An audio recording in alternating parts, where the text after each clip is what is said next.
Bonjour Monsieur le maire. Aujourd'hui, je voudrais qu'on évoque votre politique environnementale. Qu'est-ce que vous avez, depuis votre arrivée aux affaires, quelles sont les grandes étapes, les grandes décisions que vous avez prises? Alors, pour ce qui concerne l'environnement, le développement durable, on a aujourd'hui, comme vous le savez, un potentiel avec les Souilly quand même intéressant, entre Canal de l'Ourcq, la forêt régionale, les bois de Morfondé.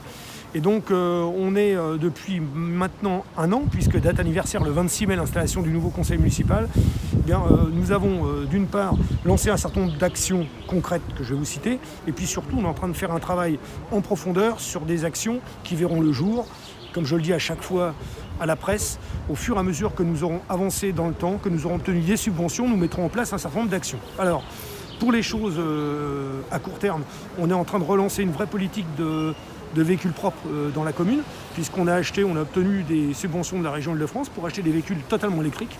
Et donc aujourd'hui, nous avons par ailleurs adhéré au SDESM, qui est le syndicat d'électrification de Seine-et-Marne, qui nous subventionne et qui nous aide aussi pour acheter des véhicules. Donc nous sommes en train de renouveler notre parc de véhicules. Cette année, ça sera 3 véhicules électriques il y en a déjà 2 qui sont arrivés, un 3e qui arrivera certainement au mois de septembre. Et donc on est en train déjà de renouveler tout notre parc, parce que force est de constater que les véhicules municipaux qui roulent en interne n'ont pas besoin de rouler au diesel ni à l'essence. Donc ça, c'est vraiment une première action concrète. D'autres actions qui vont arriver dans les semaines qui viennent, puisqu'on est en train de développer des garages à vélo dans toute la ville. Et pour ce faire, notre adjoint en charge de l'environnement, Bruno Monti, et de la sécurité, a mis en place un groupe de travail, une commission, avec des gens extérieurs qui ne sont pas élus, pour justement travailler sur le plan vélo.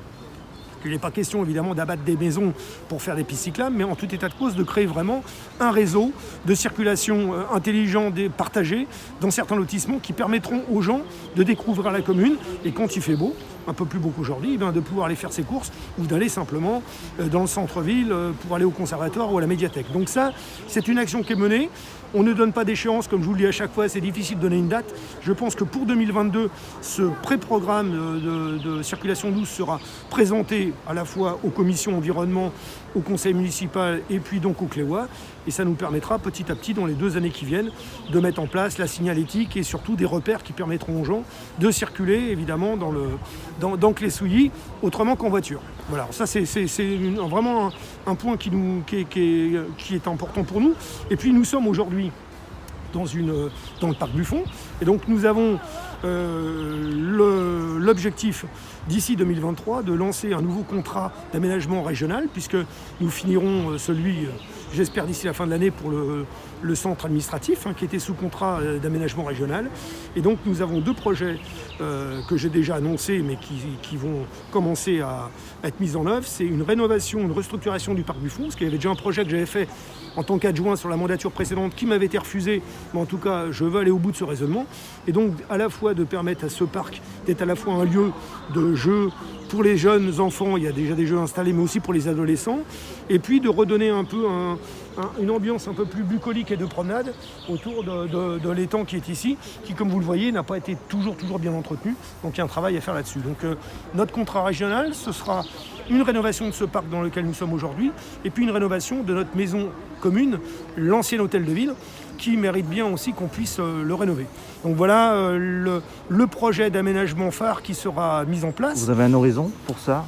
Écoutez, moi je pense que d'ici fin 2022, nous aurons nous présenterons à la région Île-de-France le projet, qui serait donc subventionnable.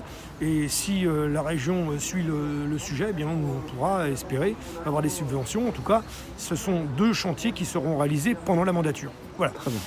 Autre sujet aussi que nous envisageons évidemment, c'est, on parlait tout à l'heure des circulations douces, mais nous avons aussi l'ambition de continuer à favoriser l'échange entre Clé-Souilly et la nature qui l'environne, puisque, comme vous le savez, je vous le disais, il y a quand même une forêt régionale de 350 hectares, c'est quand même important, qui est très visitée. Mais en fait, quand on habite Bois-Fleuri, l'accès est aisé. Mais quand on habite les Souilly, l'accès est un peu compliqué. Il faut contourner un peu la Nationale 3. Absolument, c'est très passer compliqué. par Izy ou par Vilvoday, Voilà, c'est bien donc ça. là, on a engagé des discussions très poussées, très sérieuses avec le département, puisqu'il y a un certain nombre de chemins communaux, et notamment entre le quartier de Maupertuis et la forêt régionale, qui pourraient être installés. Certes, il y a cette départementale. L'objectif, il est clair, c'est de limiter la vitesse de cette départementale et donc de la mettre en agglomération, limitée à 50, et mettre un feu tricolore. Donc ça, la ville va tout faire pour le faire pendant la mandature, ce qui permettra une traversée sécurisée à cet endroit, et ce qui permettra donc à la population, en aménageant des chemins, d'aller rejoindre la forêt régionale.